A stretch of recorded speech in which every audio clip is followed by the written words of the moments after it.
إن الحمد لله نحمده ونستعينه ونستغفره ونعوذ بالله من شرور أنفسنا ومن سيئات أعمالنا. من يهده الله فلا مضل له ومن يضلل فلا هادي له، وأشهد أن لا إله إلا الله وحده لا شريك له، وأشهد أن محمدا عبده ورسوله. يا أيها الذين آمنوا اتقوا الله حق تقاته ولا تموتن إلا وأنتم مسلمون.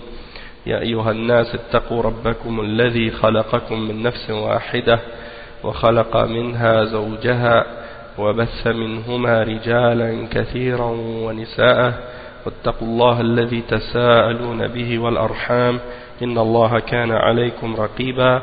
يا أيها الذين آمنوا اتقوا الله وقولوا قولا سديدا يصلح لكم أعمالكم ويغفر لكم ذنوبكم، ومن يطع الله ورسوله فقد فاز فوزا عظيما. أما بعد، وإن خير الكلام كلام الله، وخير الهدي هدي محمد صلى الله عليه وسلم، وإن شر الأمور محدثاتها، وكل محدثة بدعة، وكل بدعة ضلالة، وكل ضلالة في النار.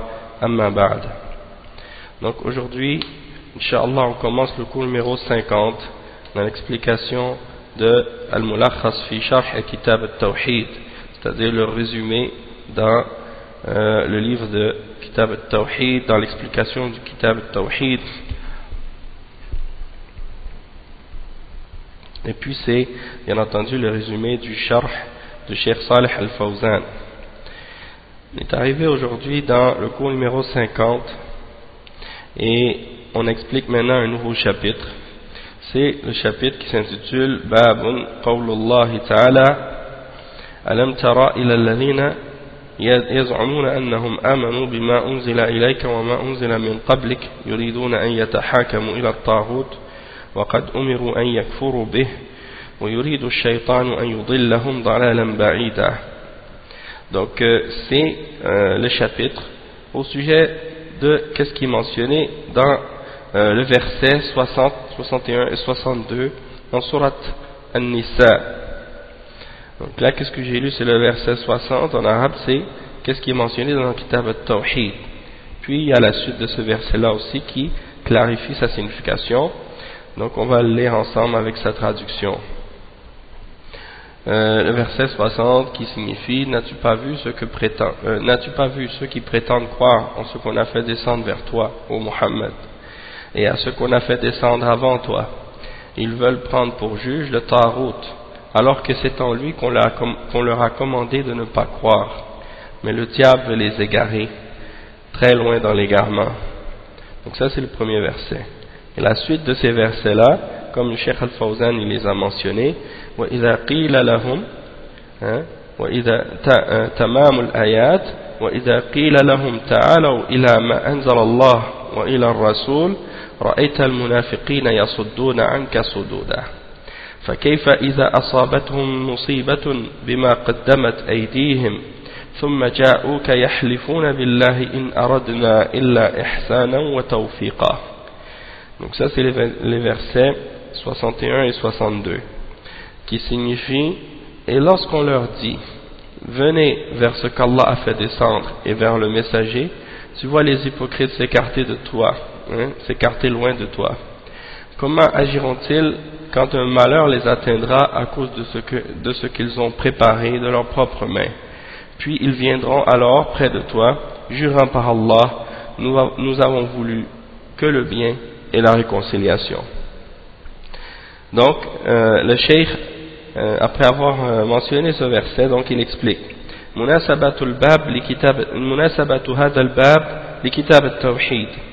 نبه المؤلف رحمه الله بهذا الباب على ما تضمنه التوحيد واستلزمه من تحكيم الرسول صلى الله عليه وسلم في موارد النزاع، إذ هذا من مقتضى الشهادتين.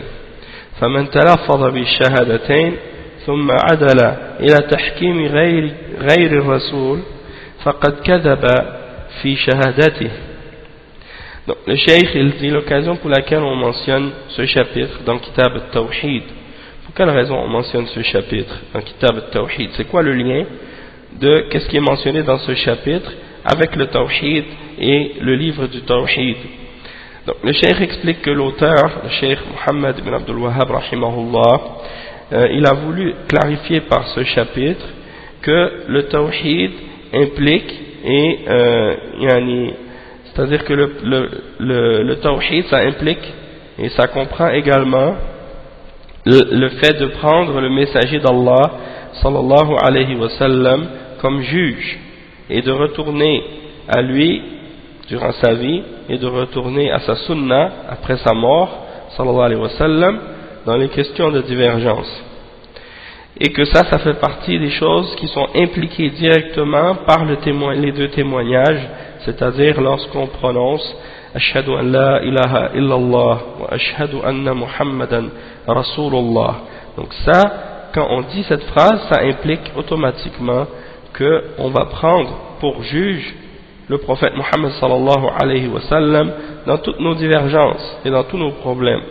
Donc le cheikh il explique que si quelqu'un prononce le shahadatain puis que par la suite il se détourne vers un jugement autre que celui du messager sallallahu alayhi wa sallam, alors c'est comme s'il avait menti dans son témoignage, c'est comme s'il avait menti quand il a prononcé le shahada, il ne l'a pas prononcé de façon sincère. Le cheikh il dit ensuite en expliquant le verset Alam tara istifhamu ta'ajjubin wa istinkar. Donc Allah subhanahu wa ta'ala dans le verset 60 il commence en disant Alam tara en arabe, c'est-à-dire n'as-tu pas vu, n'as-tu pas vu. Cheikh il dit que ça c'est une question que Allah subhanahu wa ta'ala pose, c'est une question d'étonnement et de condamnation en même temps. C'est comme si une question d'étonnement par rapport à qu'est-ce que ces munafiqin ont fait, et de condamnation par rapport au mal qu'ils font, et de mentionner que c'est quelque chose qui est détestable. ألم ترى إلى الذين يزعمون أنهم آمنوا إلى آخر الآية أي يدعون الإيمان بذلك وهم كاذبون يزعمون أنهم آمنوا بما أنزل إليك وما أنزل من قبلك يريدون أن يتحاكموا إلى الطاغوت أي يتخاصموا. Donc le cheikh il dit, donc il explique la suite du verset, il dit n'as-tu pas vu ceux qui prétendent qu'ils ont cru en Allah, ceux qui prétendent qu'ils ont cru en ce qui a été révélé sur toi et en ce qui a été révélé avant toi, ils veulent prendre pour juge le Ta'arut. Donc le cheikh explique que ces gens-là, ils prétendent d'avoir la foi en ce qui a été révélé au prophète sallallahu alayhi wa sallam et ce qui a été révélé avant le prophète, mais ce sont des gens qui mentent, c'est-à-dire ce sont des menteurs. يريدون أن يتحاكموا إلى الطاغوت وهو كثير الطغيان والمراد هنا كعب بن الأشرف اليهودي وهو يشمل كل من حكم بغير ما أنزل الله. Donc le cheikh explique la suite du verset en disant qu'ils veulent prendre pour juge, c'est-à-dire lorsqu'ils ont des désaccords et des disputes, ils veulent retourner dans ces disputes-là au Ta'arut. Et le mot Ta'arut, le cheikh il explique que c'est celui qui transgresse beaucoup, c'est celui qui transgresse beaucoup ou souvent. Et on veut dire par là, dans ce verset en particulier, dans le contexte pour lequel le verset a été révélé, on parle d'un individu spécifique, c'est-à-dire Ka'b ibn al-Ashraf, qui était un juif à l'époque. Et parfois les gens retournaient vers lui pour juger. Donc ça implique celui-là, mais le cheikh explique que également ça comprend toute personne qui juge par autre que ce que Allah subhanahu wa ta'ala a révélé, qui juge par autre que ce que Allah subhanahu wa ta'ala a révélé. Donc c'est pas juste limité à cet individu, mais ça comprend toute personne qui rentre dans cette caractéristique et dans cette description. Ensuite le cheikh il dit an yakfuru bih ay yarfudu ta'at at-taghut وَقَدْ أُمِرُوا أَنْ يَكْفُرُوا بِهِ, c'est-à-dire alors qu'ils ont été ordonnés de ne pas croire en le Taghut et de rejeter l'obéissance au Taghut. وَيُرِيدُ الشَّيْطَانُ أَنْ يُضِلَّهُمْ ضَلَالًا بَعِيدًا. Le Cheikh il dit يريد الشيطان بأمره لهؤلاء وتزيينه لهم التحاكم إلى الطاغوت أن يضلهم أن يصدهم عن سبيل الحق والهدى ضلالا بعيدا فيجور بهم جورا شديدا. Donc le Cheikh il dit que et par cela le shaitan veut les égarer d'un égarement lointain, c'est-à-dire en leur ordonnant et en leur embellissant le fait de juger par le Taghut. Il veut par cela les égarer, c'est-à-dire les détourner du droit chemin, du chemin de la vérité et de la guidance, vers un égarement lointain pour les amener vers l'injustice et les faire tomber dans une grande injustice. Et là, donc, ça c'est par rapport à ce verset. Ensuite, dans la suite du verset, وَإِذَا قِيلَ لَهُمْ تَعَالَوْا إِلَى مَا أَنزَلَ اللَّهُ وَإِلَى الرَّسُولِ رَأَيْتَ الْمُنَافِقِينَ يَصُدُّونَ عَنْكَ صُدُودًا. Donc, وَإِذَا قِيلَ لَهُمْ تَعَالَوْا إِلَى مَا أَنزَلَ اللَّهُ, أي في القرآن من الحكم بين الناس في القرآن من الحكم بين الناس وإلى الرسول ليحكم بينهم فيما تنازعوا فيه. C'est-à-dire, lorsque on leur dit à ces gens, à ces munafiqin, à ces personnes qui prétendent avoir la foi dans ce qu'Allah a révélé et en ce qui a été qui prétendent croire en ce qui a été révélé au messager Muhammad sallallahu alayhi wa sallam et en ce qui a été révélé avant lui, et qui veulent prendre pour juge le Taghut, c'est-à-dire qu'ils veulent prendre pour juge autre que la loi qui est révélée par Allah, autre que le Coran et la Sunna. Donc tu les vois qui s'écartent, et le shaitan, ils ont été ordonnés de rejeter la foi en le Taghut, malgré tout ils veulent juger par cela, et le shaitan essaie de les égarer d'un égarement lointain. Et quand on les appelle à juger selon ce qu'Allah a révélé dans le Coran pour juger entre les hommes, ou bien de les ramener au messager sallallahu alayhi wa sallam pour qu'ils jugent entre eux dans les divergences qu'ils ont, رأيت المنافقين أي الذين يدعون الإيمان وهم كاذبون, c'est-à-dire tu vois les munafiqin, ceux qui prétendent la foi alors qu'ils sont menteurs, يصدون يعرضون في موضع نصب على الحال عنك إلى غيرك صدودا مصدر ضد مصدر صد أو اسم مصدر. Donc tu vois les hypocrites, leur réaction quand ils sont appelés à Allah, c'est qu'ils se détournent. Ils se détournent du prophète sallallahu alayhi wa sallam pour aller vers autre que lui. Donc ça c'est l'attitude des hypocrites. Lorsqu'on les invite à juger selon le Coran et selon la Sunna et selon les règles du Coran et de la Sunna, eh bien ils cherchent un moyen pour se détourner de ce jugement-là et de ce verdict-là.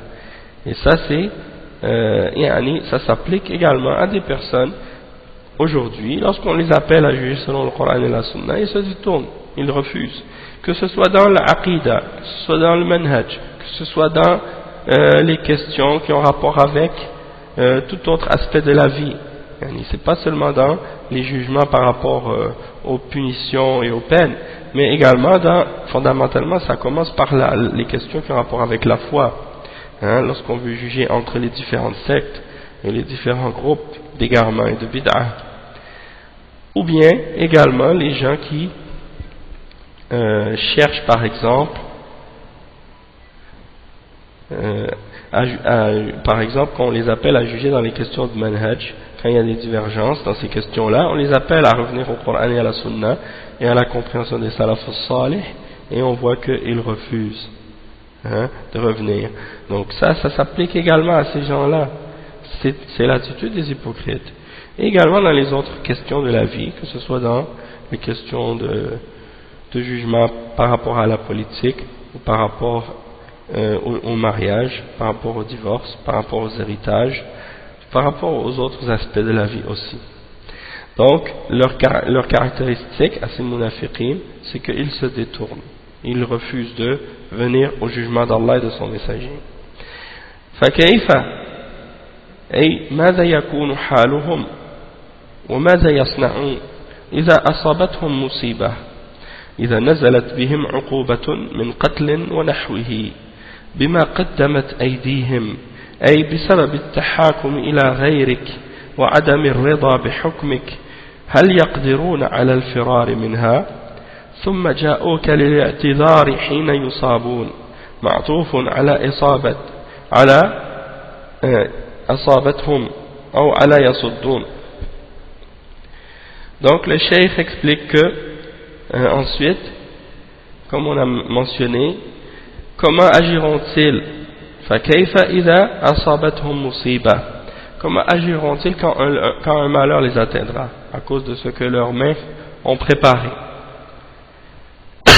Cheikh explique quand Allah il dit فكيف, c'est-à-dire qu'est-ce que va être leur état, hein, et qu'est-ce qu'ils vont faire lorsqu'ils vont être frappés d'un malheur qui va tomber sur eux, que ce soit un châtiment ou bien qu'ils soient tués ou autre chose de ce genre, à cause de ce que leurs mains ont préparé, à cause du fait qu'ils ont été jugés vers autre que le prophète Mohammed sallallahu alayhi wa sallam, ou à cause du fait qu'ils ont été satisfaits d'autres que ton jugement, c'est-à-dire d'autres que le jugement du prophète Mohammed sallallahu alayhi wa sallam. Est-ce qu'ils vont être capables de s'enfuir de ce châtiment et de ce malheur qui va les atteindre? Donc ça c'est une question qu'Allah subhanahu wa ta'ala mentionne pour les blâmer et les réprimander. ثم جاءوك يحلفون بالله ثم جاءوك للاعتذار حين يصابون معطوف على أصابتهم أو يصدون. Donc par la suite ils viennent vers toi, c'est-à-dire que ces munafiqin ils vont venir vers toi pour s'excuser. Ils vont venir s'excuser après qu'ils ont été frappés par un malheur, et ils vont donner comme excuse in aradna illa ihsanan wa tawfiqa. Donc leur excuse c'est quoi? C'est qu'ils vont dire lorsqu'on est allé prendre pour juge autre que toi et chercher le jugement d'autre que toi, on a voulu faire ça que pour le bien, c'est-à-dire on voulait faire la réconciliation entre les gens. وتوفيقا أي تأليفا بين الخصمين ولم نرد مخالفتك. C'est-à-dire ils vont dire on voulait juste essayer de réconcilier et de ramener les deux parties ensemble pour les réunir, on ne voulait pas te contredire. Donc ça c'est leur prétexte. Le cheikh explique le verset général, le sens général du verset. المعنى الإجمالي للآيات أن الله سبحانه وتعالى أنكر على من يدعي الإيمان بما أنزل الله على رسوله وعلى الأنبياء قبله وهو مع ذلك يريد أن يتحاكم في فصل الخصومات إلى غير كتاب الله وسنة رسوله صلى الله عليه وسلم ويحاكم إلى الطاغوت الذي أمر عباده المؤمنين أن يكفروا به ولكن الشيطان يريد أن يضل هؤلاء المتحاكمين إلى الطاغوت عن سبيل الهدى والحق ويبعدهم عنه وإذا دعي هؤلاء إلى التحاكم إلى كتاب الله وسنة رسوله أعرضوا إعراض استكبار وتمنع فماذا يكون حالهم وصنيعهم إذا نزلت بهم المصائب واحتاجوا إلى الرسول في ذلك ليدعو الله لهم ويحل مشاكلهم فجاءوك يعتذرون أما صدر منهم بأنهم لم يريدوا مخالفته في عدولهم إلى غيره وإنما أراد الإصلاح والتأليف بين الناس فيبدون هذه الأعذار الباطلة ليبرروا فعلهم حينما يفتضحون. Donc le cheikh explique le sens général du verset, c'est que Allah subhanahu wa ta'ala est en train de dénoncer les gens qui prétendent avoir la foi en ce qui a été révélé sur son messager et sur les prophètes avant lui, alors qu'ils veulent juger par, dans les disputes qu'ils ont entre eux et dans les divergences qu'ils ont, ils veulent juger par autre que le livre d'Allah et autre que la sunna de son messager sallallahu alayhi wa sallam. Ils veulent juger par le Tarout, que Allah nous a ordonné, aux croyants de rejeter et de renier. Mais le shaitan cherche par cela à les égarer, à égarer ceux qui cherchent à juger par le Tarout du chemin de la guidance et de la vérité pour les en éloigner. Et lorsqu'on appelle ces gens-là pour juger au livre d'Allah et à la sunna de son messager sallallahu alayhi wa sallam, ils s'en détournent par arrogance et par refus. Alors que sera leur état et qu'est-ce qu'ils vont faire lorsqu'un malheur va tomber sur eux et qu'ils auront besoin du messager d'Allah sallallahu alayhi wa sallam pour qu'il invoque Allah subhanahu wa ta'ala pour eux, pour régler leurs problèmes? Alors à ce moment-là, ils viennent et cherchent à s'excuser de ce qu'ils ont fait, du fait qu'ils ont jugé par autre que Allah subhanahu wa ta'ala, par autre que le jugement d'Allah et de son messager sallallahu alayhi wa sallam. Ils viennent s'excuser en disant qu'ils n'ont pas voulu le contredire. Ils n'ont pas voulu le contredire en se détournant de son jugement vers le jugement de quelqu'un d'autre, mais qu'ils ont uniquement cherché la réforme ou le bien et à réconcilier entre deux personnes ou des choses comme ça. Donc ils montrent cette fausse excuse pour essayer de justifier leur action lorsqu'ils se font démasquer et qu'ils se font prendre. Le cheikh il dit ma yustafadu min al-ayat. Qu'est-ce qu'on peut tirer, qu'est-ce qu'on peut extraire comme point bénéfique de ces versets? أولا وجوب التحاكم إلى كتاب الله وسنة رسوله والرضا بذلك والتسليم له. Donc qu'est-ce qu'on peut tirer premièrement comme point bénéfique de ces versets? C'est que il est obligatoire de juger par le livre d'Allah et la sunna de son messager sallallahu alayhi wa sallam, et d'être satisfait de ce jugement et de s'y soumettre. Et ça, bien entendu, c'est obligatoire, que ce soit un jugement en notre faveur ou un jugement qui est contre nous. Dans les deux cas. C'est pas seulement quand le jugement est en notre faveur qu'on doit être content, puis que lorsque c'est contre nous, alors là on se fâche. Non. Si on est un mu'min, on doit être satisfait du jugement d'Allah, que ce soit pour ou contre nous. Et ça, c'est ça le signe de la foi. Tandis que les munafiqin, ils sont satisfaits seulement lorsque le jugement est en leur faveur. Et s'ils trouvent que le jugement d'Allah subhanahu wa ta'ala vient condamner quelque chose qu'ils ont fait, ou bien montrer qu'ils sont dans le tort, eh bien là, ils se détournent du jugement d'Allah. Ils vont seulement chercher à juger par le jugement d'Allah quand c'est en leur avantage. Et ça, c'est le comportement des munafiqin, comme on a dit.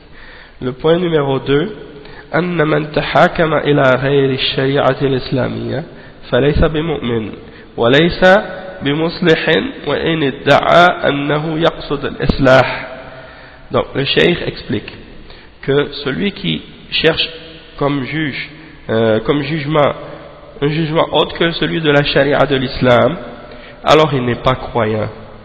Et il dit que lorsqu'il juge par autre que la loi d'Allah, il ne fait pas de bien et il n'est pas en train de faire de la réforme, même s'il prétend que son intention c'est de faire le bien et de réformer les choses. Donc toute personne aujourd'hui qui prétend ou qui appelle les gens à juger par une charia autre que la charia d'Allah, autre que la charia de l'islam, alors c'est pas un croyant, c'est pas un croyant, même s'il prétend vouloir faire le bien. Et combien maintenant on voit de gens, que ce soit dans les pays musulmans ou dans les pays non musulmans, des gens qui parfois pensent qu'en contredisant la loi d'Allah on va ramener du bien, plus de bien que si on applique la loi d'Allah ou la charia d'Allah. Hein? Et même parmi ceux qui, soi-disant aujourd'hui, se prétendent des islamistes, hein, et qui prétendent vouloir établir la charia d'Allah, et lorsqu'ils prennent le pouvoir, qu'est-ce qu'on constate de leur part? C'est qu'ils ne veulent pas appliquer vraiment la charia d'Allah, et qu'ils se détournent de l'application de la charia d'Allah. Hein? Donc c'est un exemple que ces gens-là, qui montre que ces gens-là, ils veulent seulement le pouvoir et ils ne veulent pas vraiment établir la loi d'Allah, parce qu'ils ont fait croire aux gens, comme certains d'entre eux, j'ai entendu moi-même avec mes oreilles, ils disent, nous on va écouter la volonté du peuple. Nous on va écouter la volonté du peuple. La volonté du peuple, elle est au-dessus de toute autre chose. Donc, ça c'est grave, hein, puisque la volonté d'Allah et la charia d'Allah, c'est ce qui est au-dessus. Et sinon, alors ça veut dire qu'on met la parole des hommes et la volonté des hommes au-dessus de la religion d'Allah. Donc ça c'est pas la parole d'un mu'min, hein, ça c'est clair. Et ça c'est plutôt des notions qui viennent des kuffars avec leur notion de démocratie et d'autres notions semblables comme la laïcité et des trucs comme ça. Donc le croyant il doit être satisfait de la religion d'Allah, il doit être satisfait de la charia d'Allah. Hein? S'il dit ashhadu an la ilaha illallah wa ashhadu anna Muhammad Rasulullah, et puis lorsque c'est le temps de juger dans des questions qui ont rapport avec la religion ou la dunya, il dit non, je ne veux pas juger par la loi d'Allah, je veux juger par la loi qui a été écrite par Napoléon, ou bien par la loi qui a été écrite par tel ou tel parmi les philosophes, ou bien par la loi écrite par les Anglais ou les Français ou les Américains ou les Suédois ou les Russes ou je ne sais pas quel autre peuple qui sont pas qui jugent pas par la loi d'Allah. Alors ça c'est pas l'attitude du mu'min, et cette personne elle doit remettre en question, hein, sa conviction et sa foi. Comment elle peut se contredire de cette façon? Comment elle peut dire oui je crois en Allah, je crois en l'islam, je crois en ce qui est dans le Coran et je crois en ce qui est dans la Sunna, et tout ce qui est dedans c'est la vérité, et il n'y a rien qui est meilleur, et ce qui vient de Dieu c'est qu'est-ce qui est au-dessus de tout. Et lorsque c'est le temps d'appliquer ces paroles-là, eh bien il dit non mais je ne veux pas appliquer la loi d'Allah ou la charia d'Allah, ça ne convient pas, ou des choses de ce genre. Ça c'est pas l'attitude d'un croyant, hein, parce que ça c'est une contradiction dans la foi de quelqu'un. C'est-à-dire que cette personne elle a une contradiction en elle-même, et elle ment quand elle prétend être croyante, hein, et qu'elle ne croit pas vraiment en l'islam, même si elle prétend croire en l'islam, hein, parce qu'elle préfère des lois que les hommes ont fait au lieu des lois qui viennent d'Allah subhanahu wa ta'ala. Le point numéro 3, le cheikh il dit à ce sujet-là, أن من حكم بغير ما أنزل الله فهو طاغوت ومن تحاكم إلى غير ما أنزل الله فهو متحاكم إلى الطاغوت وإن سماه بأي اسم. Le cheikh il dit que celui qui juge par autre que ce que Allah a révélé, alors c'est un taghut. Celui qui juge par autre que ce que Allah a révélé, alors il prend pour juge le taghut, même s'il l'appelle cette chose qu'il prend pour juge, hein, ou comme référence, même s'il l'appelle autre chose que le taghut. Par exemple, il y a des gens aujourd'hui, quand ils ont des questions qui ont rapport avec la dunya ou bien la religion, ils vont retourner à des lois ou à des chartes faites par les hommes qui sont en contradiction avec le Coran et la Sunna. Et ils vont dire non, nous on va retourner à la loi, on va retourner à la charte, on va retourner au droit de tel ou de tel pays, ou de telle législation, ou de telle constitution, ou de telle déclaration, hein, que ce soit les droits de l'homme, ou bien que ce soit n'importe quelle autre loi que la loi d'Allah. Alors celui qui dit ça, hein, il a jugé par le taghut. Et ces lois-là sont le taghut, sont des formes de taghut, même si on les appelle par d'autres noms. C'est-à-dire que c'est pas grave qu'on les appelle par un autre nom, ça fait pas changer la réalité de qu'est-ce que ces choses-là sont réellement. C'est-à-dire, elles sont un tarout, une forme de tarout, même si les gens les appellent pas le tarout. Hein? Donc toute loi qui contredit une d'entre les lois d'Allah, qui est dans le Coran ou dans la Sunna, eh bien c'est un tarout, peu importe comment on l'appelle. Et peu importe que cette loi, elle soit faite par quelqu'un qui est chrétien ou juif ou athée, laïque ou autre, ou bien par quelqu'un qui se dit musulman, c'est la même chose. C'est-à-dire, du moment que cette loi contredit le Coran et la Sunna, cette loi, on l'appelle tarout. Hein? Et celui qui appelle à juger par autre que ce qu'Allah a révélé, c'est un tarout, comme le cheikh explique. Il dit ensuite, comme point numéro 4, wujubul kufri bit tarout, c'est-à-dire l'obligation de renier le tarout et de ne pas croire en ce tarout. C'est-à-dire, on n'a pas le droit de croire en une loi qui contredit le Coran et la Sunna, hein, et de croire en ça. Si quelqu'un croit en qu'est-ce qui contredit le Coran et la Sunna, alors il croit au tarout. Donc si par exemple quelqu'un, par exemple, qui est musulman, il vit dans un pays musulman ou dans un pays non musulman, et qu'il y a une loi parmi ces lois que les hommes ont écrites ou inventées, qui rend halal ce que Allah a déclaré haram, ou qui rend haram ce que Allah a rendu halal, alors le musulman doit renier cette loi et il ne doit pas y croire dans son cœur, il doit la rejeter. Hein, il doit renier cette loi, sinon il n'est pas croyant. Hein, sinon il n'est pas croyant. Comme si par exemple dans un pays, une loi dit un homme a le droit de marier un homme et une femme a le droit de marier une femme. Alors c'est interdit pour un musulman d'être d'accord avec cette loi et de l'accepter ou d'y croire. Hein? Il doit la renier, il doit la rejeter et croire que cette loi elle est fausse et qu'elle contredit la révélation d'Allah.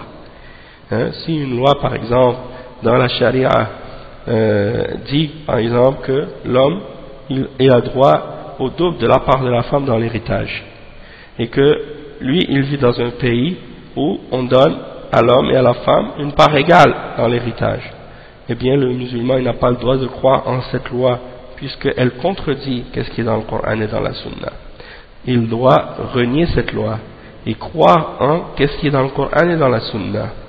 S'il croit que cette loi qui est faite par les hommes et qui contredit la charia, elle est bonne, hein, et qu'il croit que c'est permis, hein, il la rend halal ou des choses comme ça, ça c'est kufr, ça c'est clair.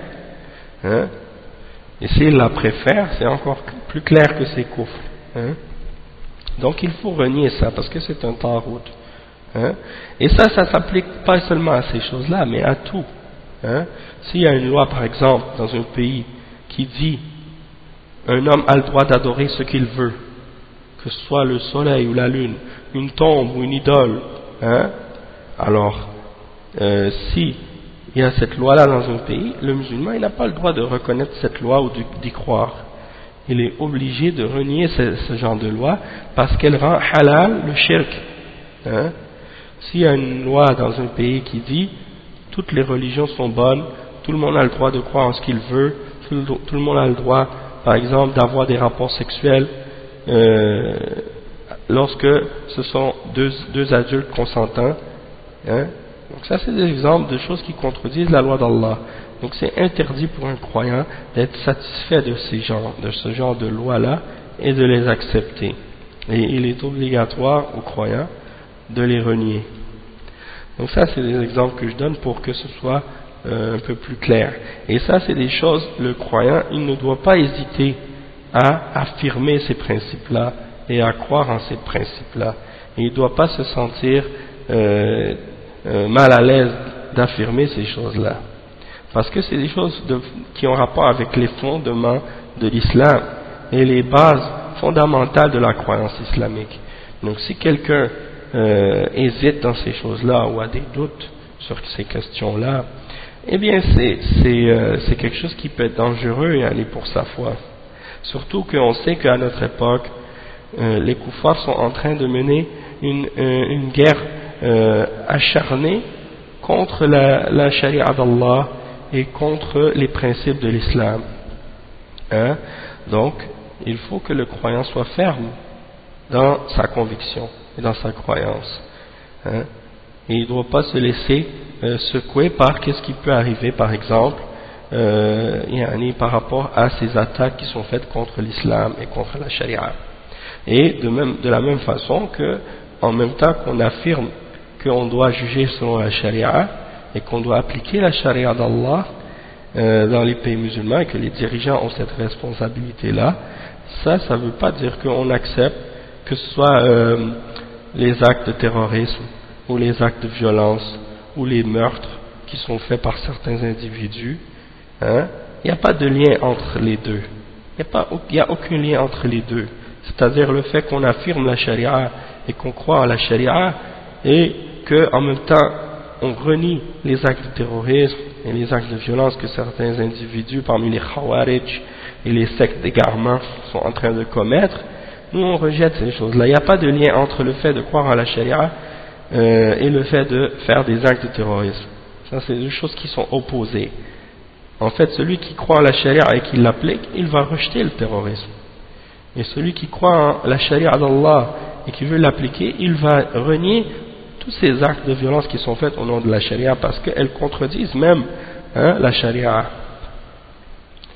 Et en même temps, j'en profite pour mentionner par rapport à ce qui a été mentionné dans plusieurs médias, que ce soit les journaux, les magazines, et les télévisions aussi, qu'est-ce que certains journalistes ont mentionné dernièrement à cause de l'affaire qui s'est passée à Toulouse en France, qui ont accusé certains par rapport au fait qu'ils accusent la da'wa salafiyya ou les salafistes d'être reliés avec qu'est-ce qui s'est passé dans ces événements-là, ou qu'est-ce que le jeune tueur a fait, de l'associer au salafisme, ou bien d'associer le salafisme à ceux qui font des actes semblables. Donc j'aimerais prendre l'occasion maintenant pour clarifier ça, et pour dire que ce sont des fausses accusations, et ce sont des amalgames malhonnêtes qui sont faits de la part de ces médias, puisque la da'wa salafiyya, contrairement à ce que ces gens-là sont en train d'essayer de prétendre, en particulier un dénommé Samir Amghar, qui est un Tunisien de la France, qui a étudié en sociologie et qui a écrit une thèse sur le salafisme, et qui va maintenant, il est même venu à Montréal, il est venu à la mosquée, là où on donnait les cours, et il essayait même de se faire passer pour un salafi. Donc il était ici à l'université de Montréal, il est venu faire sa maîtrise. En aucun moment il a mentionné qu'il avait écrit des livres sur le salafisme ou quoi que ce soit.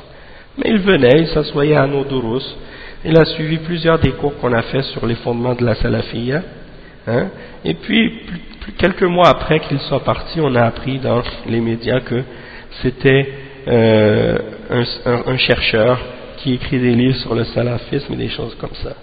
Donc, parmi les choses qu'il mentionne dans ses études et dans ses recherches, il mentionne que les salafistes sont de trois groupes, ou trois courants.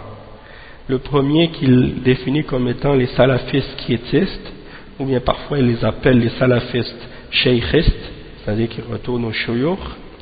Et il parle d'un deuxième groupe de salafistes, les salafis politiques, qu'ils appellent parfois aussi les salafistes réformistes. Et la troisième catégorie qu'ils appellent les salafistes révolutionnaires, ou bien parfois ils les mentionnent ou les appellent des djihadistes. Et ils mentionnent que ces trois groupes sont trois courants du salafisme.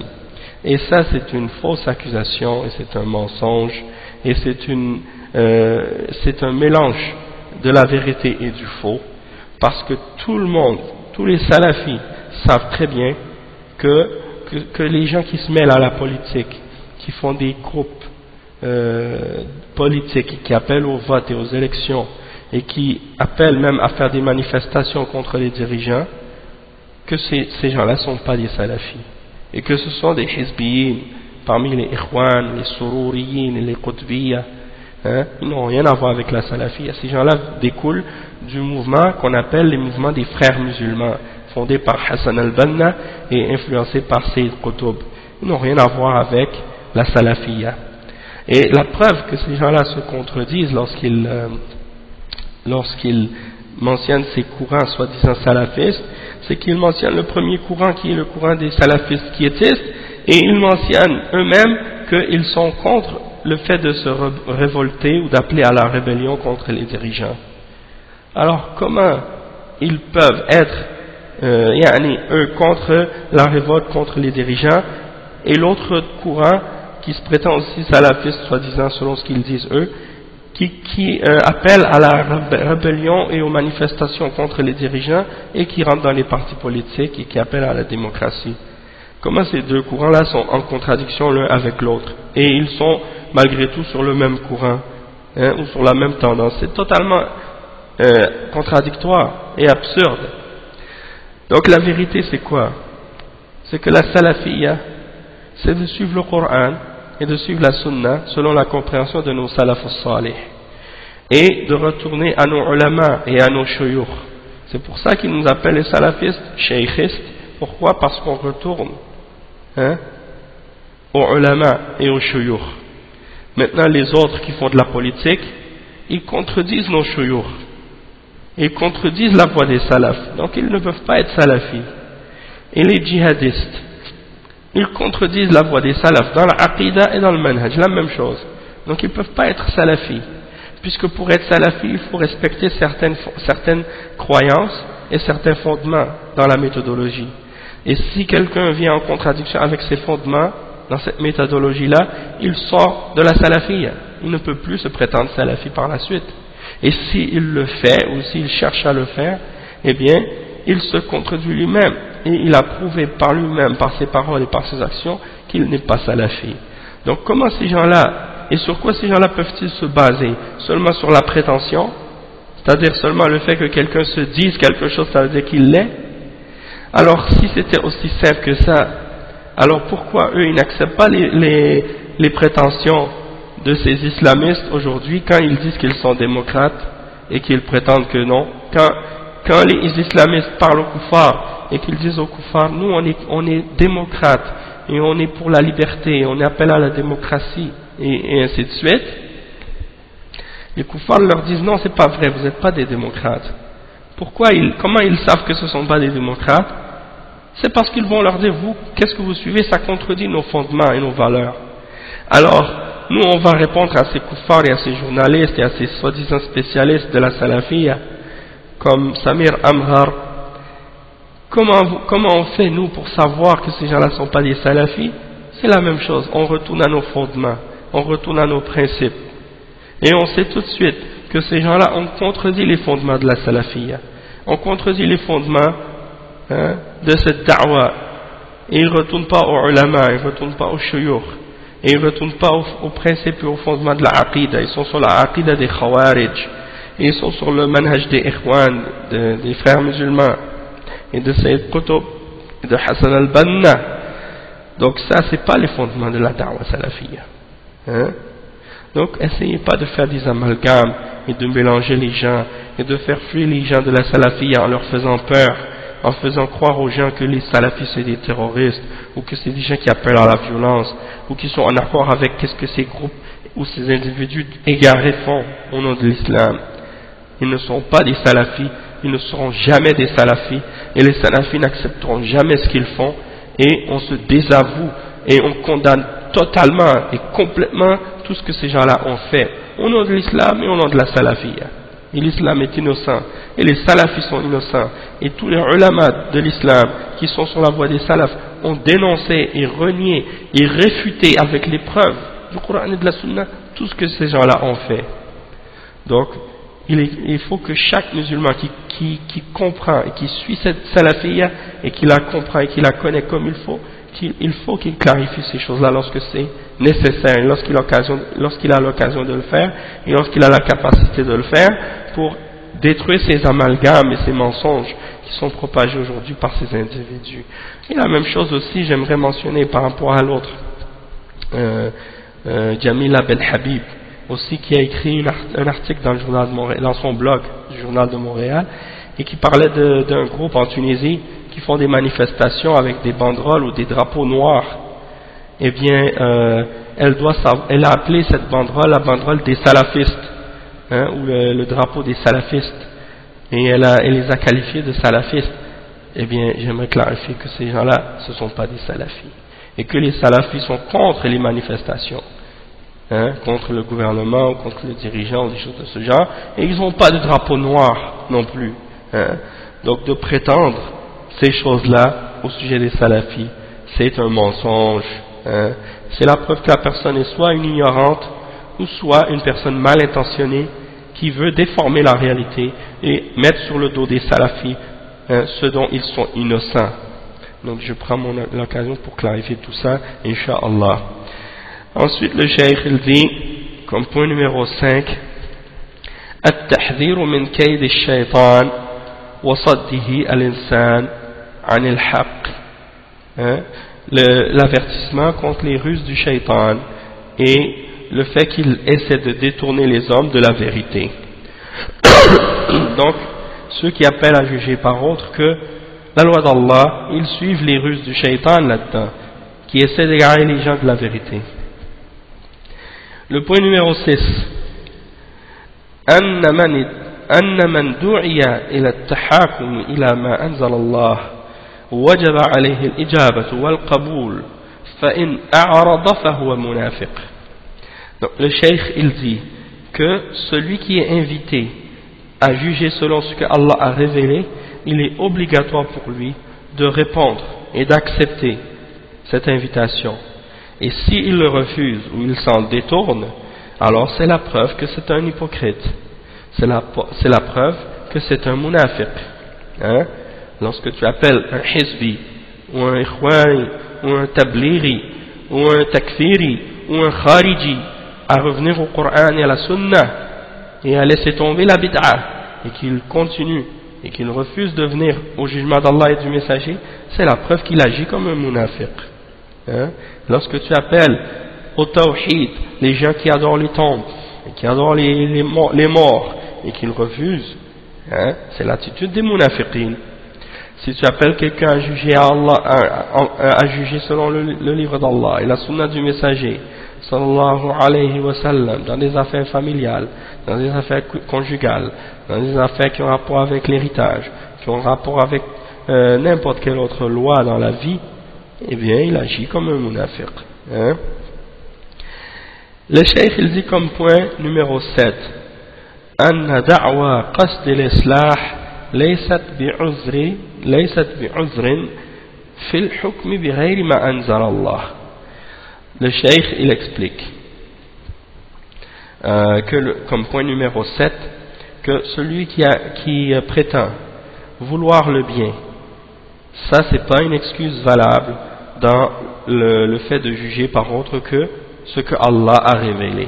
C'est pas une excuse valable de sa part.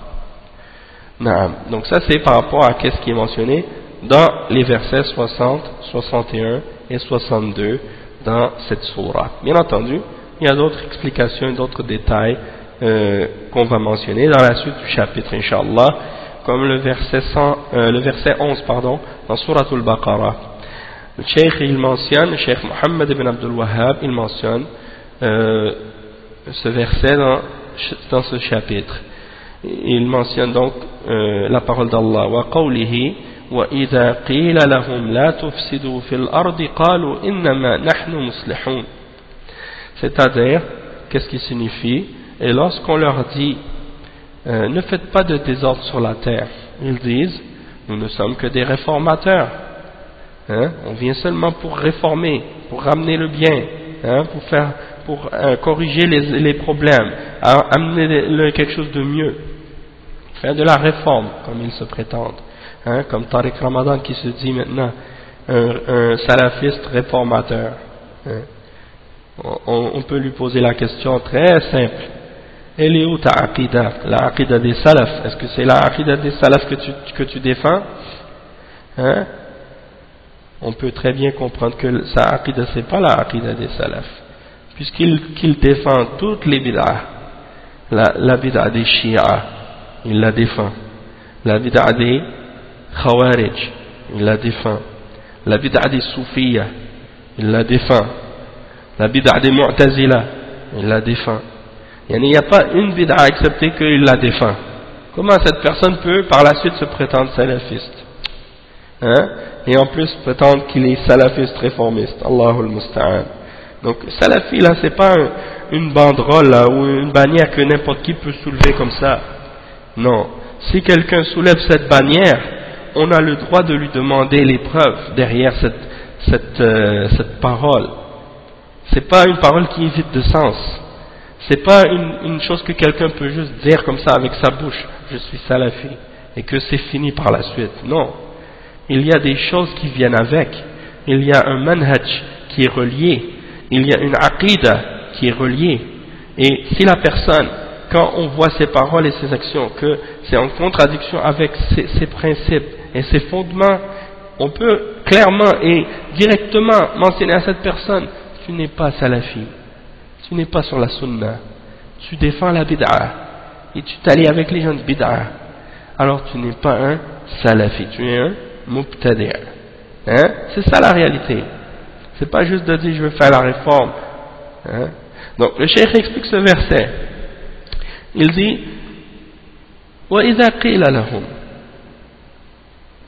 et lorsqu'on leur dit أي للمنافقين, lorsqu'on dit à ces gens-là parmi les munafiqin, لا تفسدوا في الأرض, ne faites pas de désordre sur la terre, بالكفر وغيره من أنواع المعاصي, c'est-à-dire ne faites pas de désordre sur la terre par le kufr, en propageant la mécréance, ou parmi n'importe quel autre parmi les différentes sortes de péchés et de désobéissance. Donc lorsqu'on leur dit cessez de faire ces choses-là et de répandre le désordre sur la terre, parce que c'est ça le désordre. Le désordre c'est quoi? Le désordre c'est le shirk, le désordre c'est le kufr, le désordre c'est les bid'ah, le désordre c'est tout ce qui est haram, des péchés, des choses de ce genre. Le fait de juger par autre que la loi d'Allah, le fait d'appeler aux innovations, tout ça, ça rentre là-dedans. Et des fois, par exemple, comme une fois Cheikh Rabi, il expliquait dans une réponse qu'il a donnée, il a dit il y a des gens de bid'a, ils inventent des adorations, comme les soufis, les chiites, les khawarij et tout, ils inventent des adorations, ils disent ça fait partie de l'islam. Ils disent ça c'est dangereux. Il dit parce qu'il y a des gens aujourd'hui, ils font que condamner les gens qui inventent des lois parmi les politiciens ou des choses comme ça, qui appellent à des lois humaines. Toutefois, ces politiciens-là qui font ces lois-là, ils disent pas, par exemple, ça c'est des lois religieuses, nous qu'est-ce qu'on amène, ça fait partie de l'islam. Ils disent pas ça. Tandis que les mubtadi'a, les gens de bid'a, eux, ils inventent des choses dans la religion et ils disent, ça c'est des adorations, si vous les faites, Allah va vous aimer, vous allez vous rapprocher d'Allah. Ils sont en train donc de faire des lois dans la religion. Et ça c'est encore plus dangereux parce que les politiciens, les laïcs, quand ceux qui appellent à faire des nouvelles lois, des choses comme ça, quand ils les font, ils ne disent pas aux musulmans, ça c'est des lois de l'islam, si vous faites ça, vous vous rapprochez d'Allah, ça vient de l'islam. Non, ils ne disent pas ça. Ils disent seulement, ça c'est des lois, nous on a ramené ça. Tandis que les mubtadi'a, eux, ils sont en train de mentir à propos d'Allah, mentir à propos de son messager directement, en attribuant à la religion des choses qui n'en font pas partie. Et les gens qui suivent ces gens-là, dans leur bid'a, ils sont en train de légiférer dans la religion d'Allah et dans l'adoration. Il y a des gens qui excluent complètement cette chose-là, ils ne mentionnent même pas ça, alors que c'est beaucoup plus dangereux. Donc ça c'est un point important. Ça fait partie de ceux qui font le désordre sur la terre. Après le cheikh il dit وإنما قالوا إنما نحن مصلحون وليس نحن فيه بفساد, c'est-à-dire ils prétendent qu'ils ne sont que des réformateurs. Ils disent on veut juste faire du bien, on ne veut pas ramener de désordre en faisant ça. Et ça c'est l'excuse de tous les munafiqins qui appellent à faire des choses qui contredisent l'islam. Ils font des choses qui contredisent l'islam et après ils disent mais nous on veut le bien par ça. Hein? C'est comme par exemple dans les pays musulmans. Lorsque il y avait des écoles, par exemple une école qui est mélangée, séparée, les hommes d'un côté, les femmes d'un côté. Et ça les dérange. Parce que c'est des gens qui veulent le désordre, qui veulent la perversité, qui veulent le zina, qui veulent les désordres sociaux. Alors ils critiquent ça. Et ils appellent les responsables dans les pays musulmans où on applique l'islam à cesser de séparer les sexes dans les écoles. Et ils disent, mélangeons les garçons et les filles. Il y a du bien là-dedans. On veut faire le bien. Hein? Donc ils veulent, lorsqu'on leur dit arrêtez de faire du désordre, ils disent non, nous on veut seulement faire la réforme, on veut ramener du bien. Ça va être mieux pour les garçons et les filles, ils vont mieux se connaître, ils vont mieux se comprendre. Hein? Il y aura moins de conflits entre les hommes et les femmes plus tard quand ils vont être mariés. Hein? Pourtant, regardez chez les koufars, depuis le temps qu'ils ont séparé, qu'ils ont cessé de séparer les sexes dans les écoles, parce qu'au début du siècle, toutes les écoles étaient séparées, garçons d'un côté, filles de l'autre. Depuis qu'ils ont mélangé ces sexes dans les écoles, est-ce que vous avez remarqué qu'il y a plus de compréhension entre les garçons et les filles maintenant? Et qu'il y a moins de problèmes dans les mariages? Hein? C'est plutôt le contraire. Hein? Donc tout ça c'est justement des exemples. Comment ces gens-là cherchent des excuses pour prétendre qu'ils veulent faire le bien quand ils font du désordre. Le cheikh explique le sens général de ce verset-là. Il dit المعنى الإجمالي للآية أن الله سبحانه وتعالى يذكر من صفات المنافقين أنهم إذا نهوا عن ارتكاب المعاصي التي تسبب الفساد في الأرض بحلول العقوبات وأمروا بالطاعة إذا نهوا عن ارتكاب المعاصي التي تسبب الفساد في الأرض بحلول العقوبات وأمروا بالطاعة التي فيها صلاح الأرض أجابوا بأن شأننا الإصلاح لأنهم تصوروا الفساد بصورة الصلاح لما في قلوبهم من المرض. Donc le cheikh il explique que Allah subhanahu wa ta'ala il mentionne les caractéristiques des hypocrites et parmi leurs caractéristiques il y a le fait que lorsque on leur interdit de faire certains péchés qui vont causer du désordre sur la terre et qui vont faire tomber des châtiments sur les hommes et sur la terre et qu'ils sont ordonnés d'obéir et que ils savent, parce que l'obéissance c'est ce qui va ramener la réforme et le bien sur la terre, ils répondent en disant qu'ils veulent uniquement faire du bien et qu'ils veulent faire de la réforme et ramener du bien. Pourquoi? Parce que pour eux la conception qu'ils ont c'est que le désordre c'est ça le bienfait, c'est ça la réforme, parce qu'ils ont une maladie dans leur cœur. Donc pour eux le désordre c'est la réforme et pour eux la réforme c'est le désordre. Donc ils ont une conception qui est corrompue à cause de la maladie qu'ils ont dans le cœur. Ils voient le bien comme étant mal et ils voient le mal comme étant bien. Et il dit munasabatul ayati lil bab anna man da'a ila at-tahakum ila ghayri ma anzala Allah aw da'a ila al-ma'asi faqad ata bi a'zam al-fasad fi al-ard. Donc le cheikh il dit que l'occasion de ce verset dans ce chapitre, pourquoi on le mentionne dans ce chapitre, ce verset, c'est parce que celui qui appelle à juger par autre que la loi d'Allah ou qui appelle à faire des péchés, alors il a commis une des plus grandes formes de désordre sur la terre. Donc ça c'est la réponse à ceux aujourd'hui qui disent il faut délaisser la charia, il faut ramener des nouvelles lois faites par les hommes, parce que ça c'est plus propice, c'est mieux pour les hommes, c'est mieux adapté à notre époque ou des choses de ce genre. Ils prétendent vouloir faire le bien alors qu'en réalité qu'est-ce qu'ils ramènent? C'est le désordre. Et qu'est-ce qui crée la corruption sur la terre? Et c'est ce qu'on constate. Et c'est ce que les gens constatent. Tout le monde, que ce soit des croyants ou des non-croyants, ils sont obligés de constater qu'il y a du désordre actuellement sur la terre. Et même les kuffars eux-mêmes, ils ne font que se plaindre que la société va mal, qu'il y a des problèmes, qu'il y a des difficultés. La différence là-dedans, c'est entre le mu'min et le kafir, hein, il y a la différence, c'est la foi. Et c'est le fait que le mu'min, il reconnaît les faits et la réalité et il se soumet à Allah.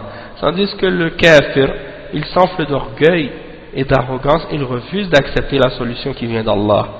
Parce qu'il veut s'enfoncer encore plus dans son égarement et dans son désordre, par fierté, par arrogance.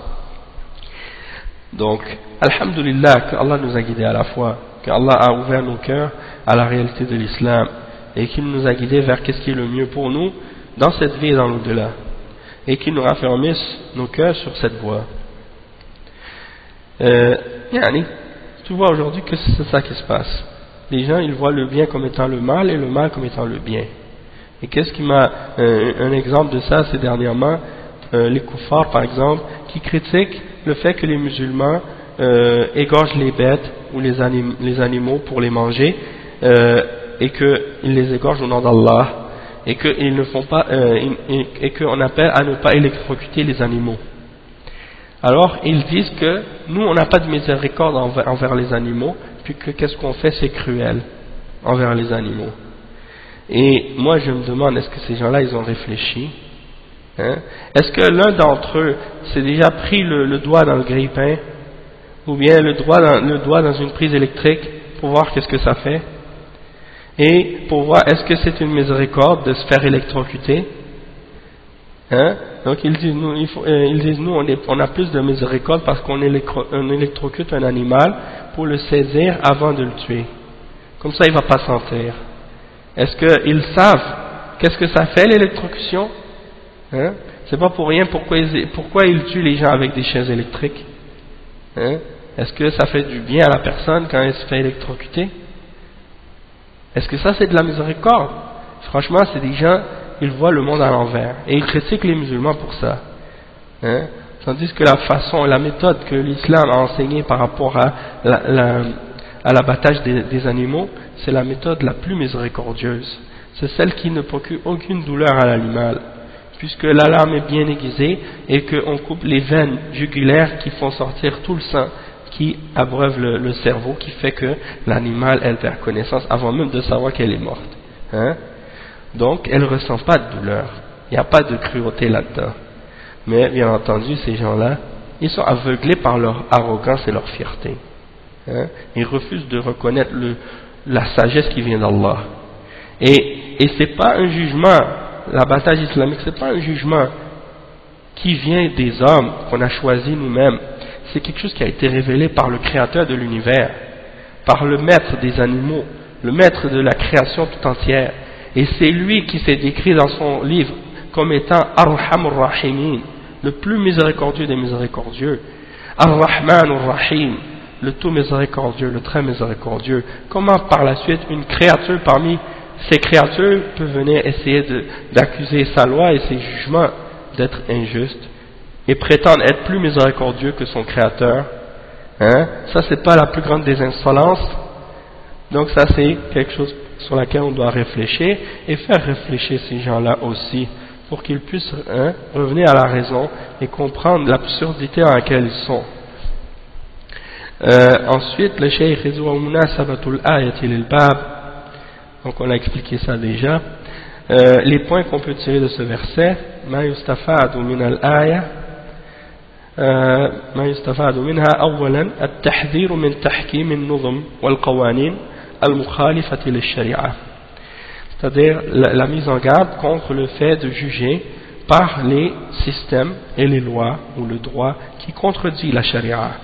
وإن ادعى أصحابها أن قصدهم الإصلاح, même si les gens qui appellent à ces choses-là ont de bonnes intentions, même si ceux qui appellent à ces choses-là ont de bonnes intentions, hein?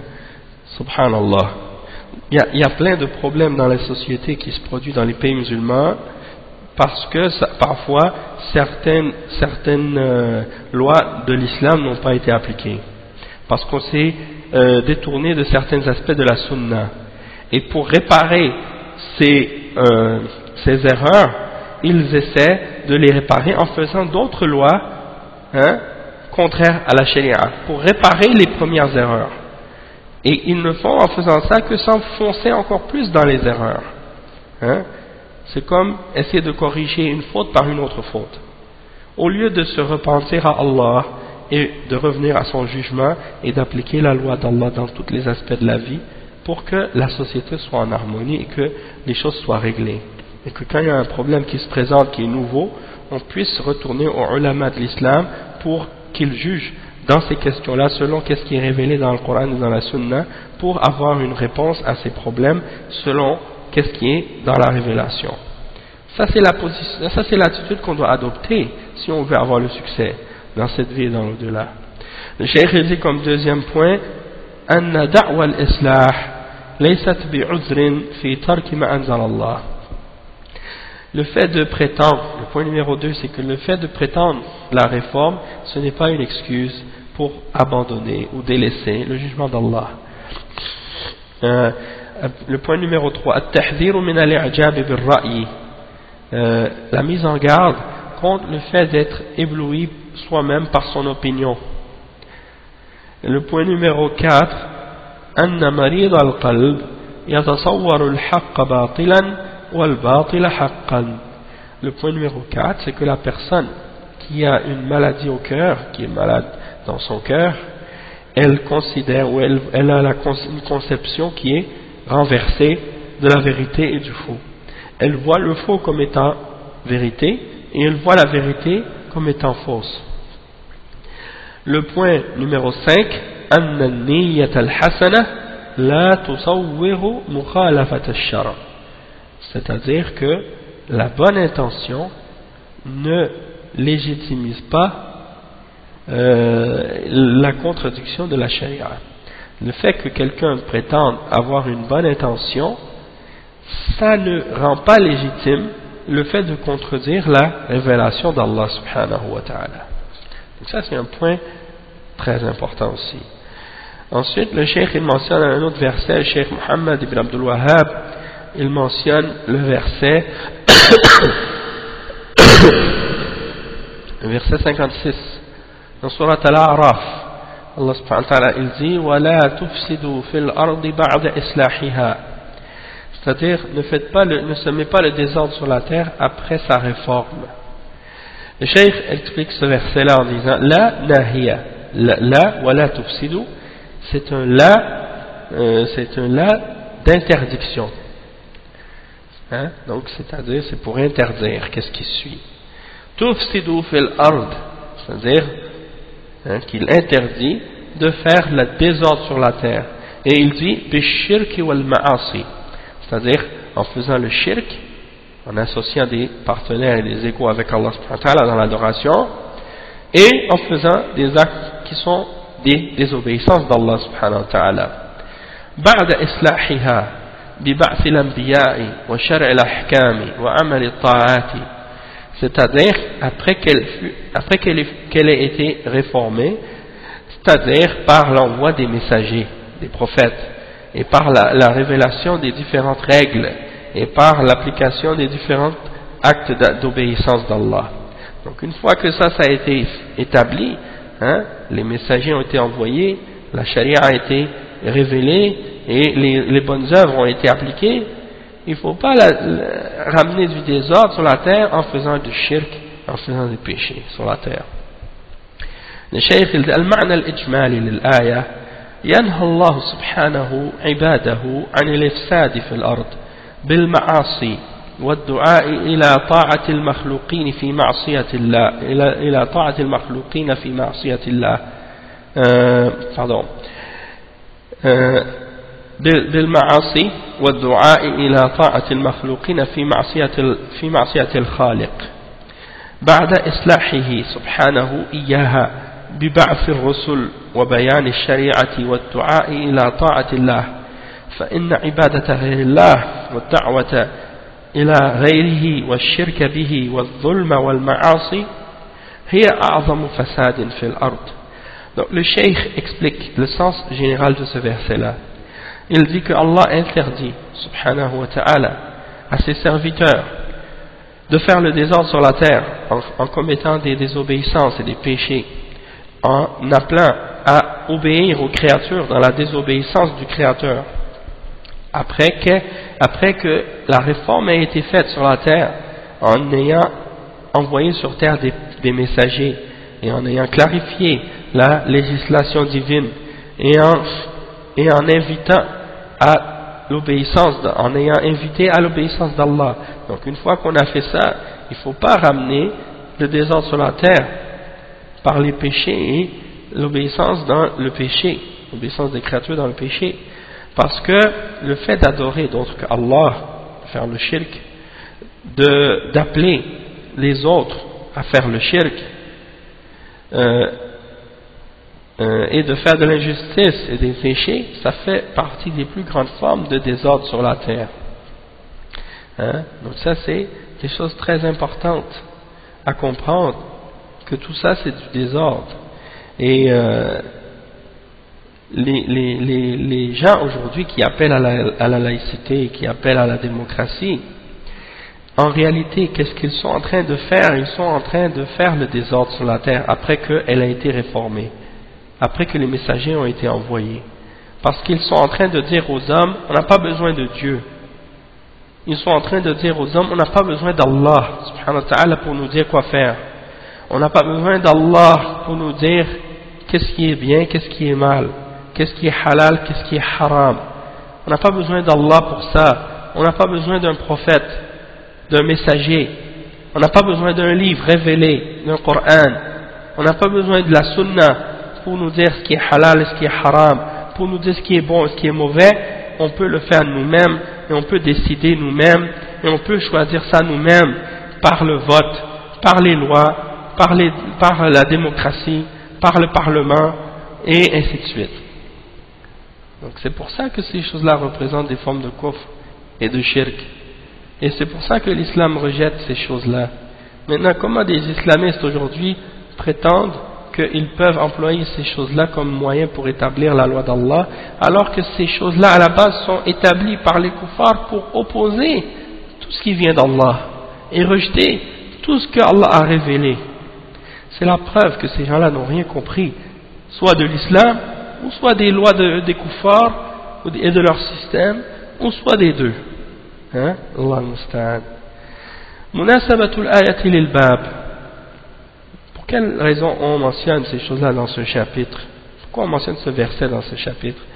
Le cheikh il dit anna man yad'u ila at-tahakum ila ghayri ma anzala Allah faqad ata bi a'zam al-fasad fi al-ard. Le contexte, c'est que la personne qui, pourquoi on parle de ça dans ce chapitre, de faire le désordre après la réforme sur la terre, c'est parce que la personne qui appelle à juger par autre que la loi d'Allah, alors c'est lui qui amène le plus grand désordre sur la terre. Comme on a dit, il appelle au désordre, pourquoi? Parce que les hommes auparavant étaient satisfaits du jugement d'Allah et ils retournaient au jugement d'Allah, et quand ils voulaient savoir une loi ou quelque chose, ils retournent au Coran et ils retournent à la Sunna, et tout le monde est satisfait de ça. Parce qu'on est des mu'minines, parce qu'on est croyants. On sait que telle chose c'est halal, on le fait. On sait que telle chose est wajib, on le fait. On sait que telle chose est haram, on s'en écarte. On sait que telle chose est mauvaise, on ne le fait pas. Parce que Allah l'a dit. Parce que le messager sallallahu alayhi wa sallam l'a dit. Et on ne discute pas les ordres d'Allah. On est satisfait de ça. Mais après, ils sont venus et ils ont dit aux gens, non, laissez de côté le Coran, laissez de côté la Sunna. On n'a pas besoin de Dieu, on n'a pas besoin d'un messager. On peut le faire toute seule. On peut choisir ce qui est bon et ce qui est mauvais par nous-mêmes, sans Dieu, sans Coran, sans hadith. Même s'ils ne vont pas le dire ouvertement de cette façon, même s'ils ne vont pas l'admettre parfois, ils ne vont pas dire ça de cette façon-là, ils vont chercher un autre moyen pour le dire indirectement. Mais la réalité de ce qu'ils font, c'est ça. C'est de faire en sorte que les gens s'écartent de la foi en Allah et cessent de retourner à Allah et à son messager comme juge. Pour que les gens disent, on va choisir nous-mêmes ce qui est halal et ce qui est haram. Et une fois que les gens ont mis de côté la révélation d'Allah, c'est là que le désordre commence. Parce que là, ils vont essayer de dire aux gens, mais tout le monde est libre. Si vous voulez suivre votre religion, vous pouvez. Et si vous voulez suivre autre, vous pouvez. Donc ça veut dire quoi? Ça veut dire que maintenant, plus personne n'a les mêmes références pour savoir qu'est-ce qui est bien et mal. Et que la référence suprême, celle qui est au-dessus de tout le monde, c'est quoi? C'est le Tarout.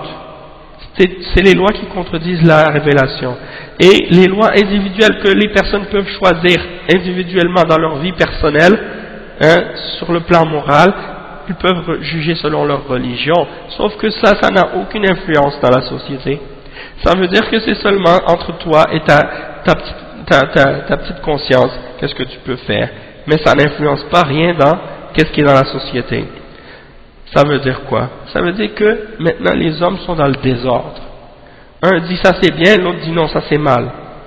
Un dit moi je suis d'accord avec toi, l'autre dit non, je suis pas d'accord. Pourquoi? Parce qu'on a chacun des différentes références. Et il n'y a plus rien qui tient dans la société. Et la personne qui a ramené ça, à la base c'est le shaitan, c'est le diable. Et ceux qui le suivent, parmi les shayatin al-ins qui sont satisfaits du désordre et qui veulent profiter de ce désordre, soit pour leur intérêt personnel, pour se remplir les poches, ou pour égarer les hommes, ou pour simplement par méchanceté, ou bien pour d'autres raisons aussi, parmi les raisons d'égarement.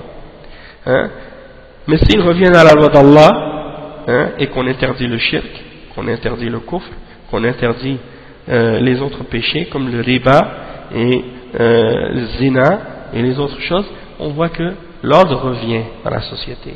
Les choses se rétablissent. Et la paix, la tranquillité et la stabilité revient dans la société. Ceux qui aiment le désordre, ils ne sont pas satisfaits de ça. C'est pour ça qu'ils combattent la charia. Et tous les groupes et les individus qui utilisent des groupes de manifestation comme les partis communistes ou socialistes ou bien autres, ils sont tous en train d'essayer de dénoncer certaines injustices qu'ils voient dans la société. Mais ils passent complètement à côté de la base de l'injustice absolue et totale qui est le shirk avec Allah et le rejet de sa loi et de sa législation. Donc ils essaient de rejeter certaines injustices sur le plan économique parfois qui sont, il y a des injustices qui sont créées parce que les hommes se sont parfois détournés de la religion d'Allah. Eh bien eux ils enfoncent encore plus l'injustice en écartant encore plus les hommes de la voie d'Allah, et appeler les hommes de plus en plus au kufr, en se détournant encore plus de la loi d'Allah en disant non, pas besoin de Dieu, la religion c'est l'opium du peuple, et des choses de ce genre. Tout ça c'est des ruses du shaitan, et derrière ça il y a les juifs, les chrétiens, les athées, les laïcs, les communistes, les socialistes et tous les autres groupes d'égarement qui existent, qui veulent appeler à l'égarement et qui appellent les gens à se détourner du jugement d'Allah. Et combien ils sont nombreux, Allah musta'an, même parmi les gens qui sont dans les pays musulmans qui ont été influencés par ces systèmes et ces idéologies-là malheureusement, et qui veulent appeler les gens à se détourner de la révélation. Le cheikh il dit Munasabatul Aya lil-Bab, on l'a mentionné, et les points qu'on peut tirer de ce verset, Anna al-Ma'asi ifsad, ifsadun fil ard, les péchés c'est du désordre, c'est de faire le désordre sur la terre, de corrompre la terre. Le point numéro 2, at-ta'atu islahun lil-ard, le fait de faire l'obéissance d'Allah, d'établir l'obéissance d'Allah, ça c'est la réforme de la terre, c'est qu'est-ce qui ramène du bien sur la terre. Et les péchés qu'on fait, ça a un effet direct sur la terre elle-même et sur tout ce qui sort de la terre comme fruits et comme arbres et comme produits. Les péchés qu'on fait, c'est pas seulement un effet spirituel, ça a un effet réel et physique aussi sur la terre qui nous entoure.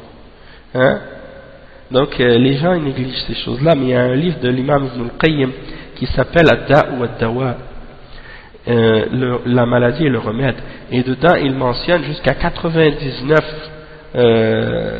effets de nos péchés, parmi les effets des péchés. Et parmi ces effets-là, il mentionne cette cause-là, cette chose-là.